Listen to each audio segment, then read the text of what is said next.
Great. Tema hari ini adalah stay humble, grow strong. Rendah hati setiap hari, bertumbuh dengan kokoh. Alright, welcome back in this Andre Sabbath channel, my quality time with Jesus.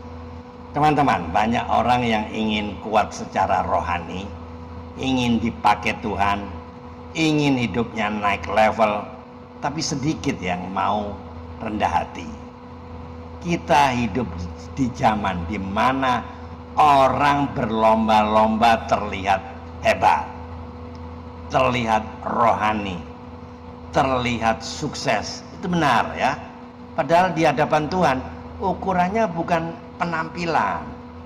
Hari ini kita bicara satu tema yang tidak nyaman ya, tapi menyelamatkan ya. Stay humble, grow strong, tetap rendah hati.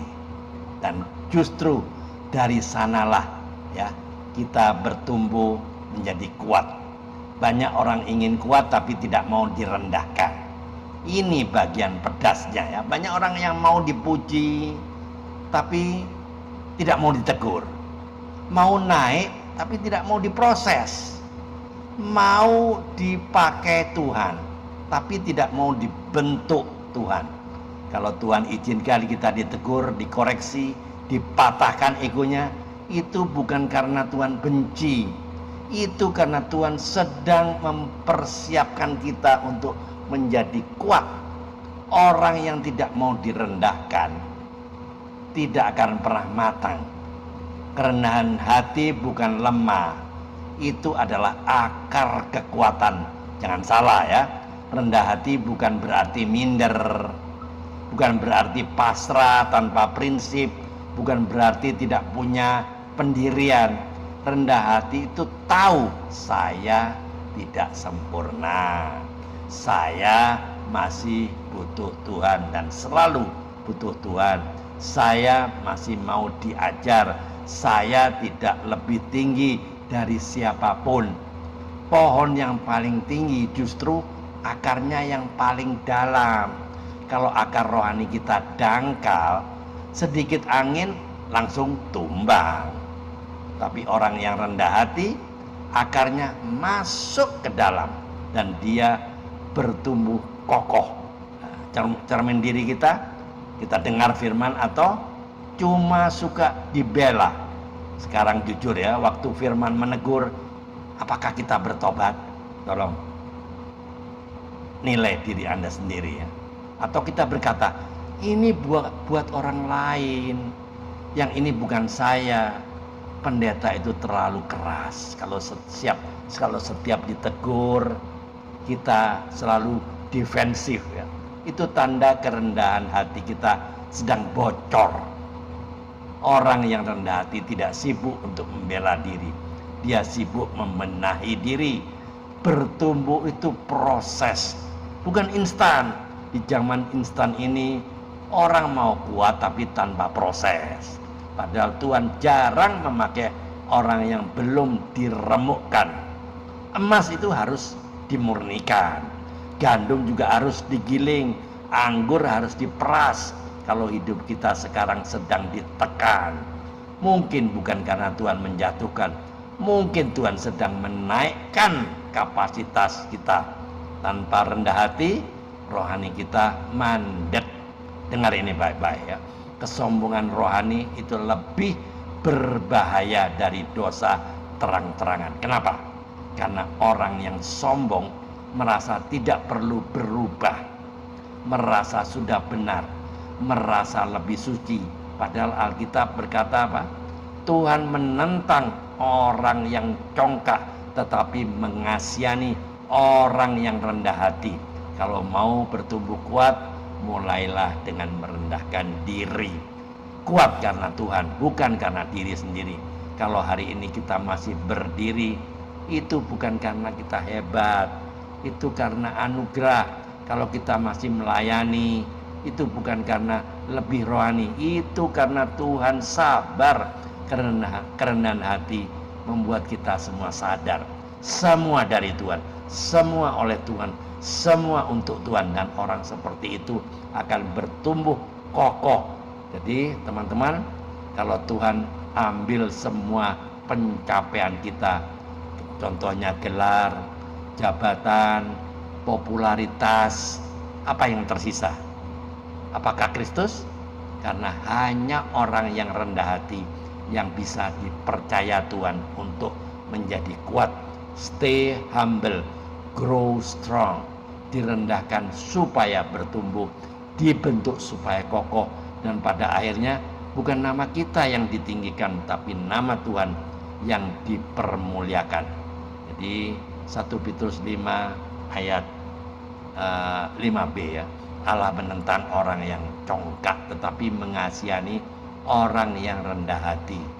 Jadi Amsal 22 ayat 4. Ganjaran kerendahan hati dan takut akan Tuhan adalah kekayaan, kehormatan, dan kehidupan. Yakobus 4 ayat 10. Rendahkanlah dirimu di hadapan Tuhan dan Ia akan meninggikan kamu. Musa itu direndahkan sebelum dipakai menjadi besar kan. Musa pernah merasa hebat, membela bangsanya dengan tangan sendiri, tapi berakhir sebagai apa? Buronan. 40 tahun mengembalakan domba di padang gurun. Itu bukan kebetulan. Alkitab berkata Musa adalah orang yang paling lembut hatinya di bumi ini ya.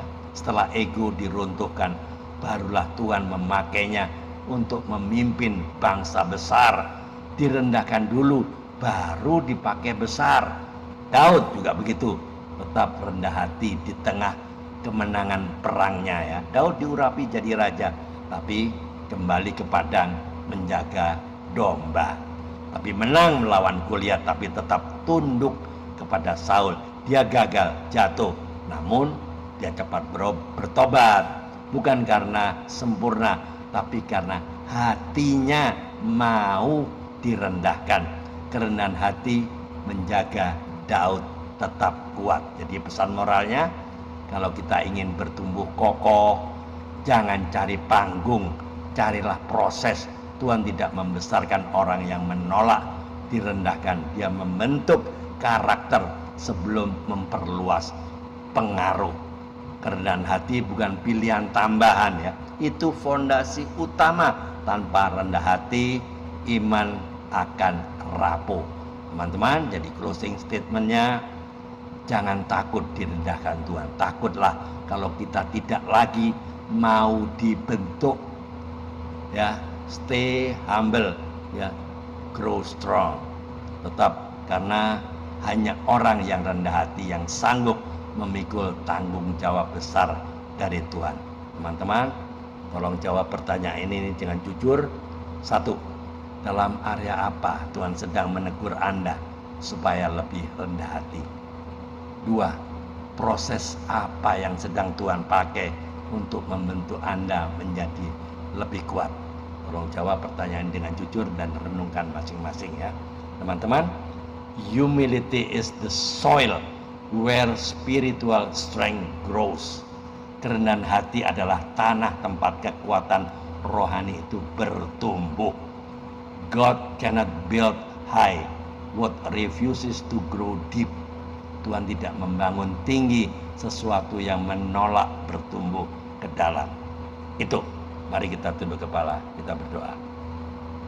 Tuhan Yesus, kami mengaku sering ingin dihormati tanpa mau dibentuk. Hari ini kami mau merendahkan diri di hadapan-Mu. Ajari kami tunduk, mau diajar dan setia di dalam proses-Mu. Bentuk karakter kami supaya kami bertumbuh kuat dan hidup kami memuliakan nama-Mu. Di dalam nama Tuhan Yesus Kristus kami berdoa dan mengucap syukur. Amin. Teman-teman, jika video ini, YouTube ini memberkati Anda, silakan dibagikan kepada teman-teman yang lain agar banyak orang yang diberkati. Save the lost at any cost. Selamatkan yang terhilang berapapun harganya. Padi sudah menguning, tapi pekerja sedikit. Kitalah yang harus menjadi pekerja-pekerja di ladang Tuhan. Ayo mikir. Tuhan Yesus memberkati. Amin.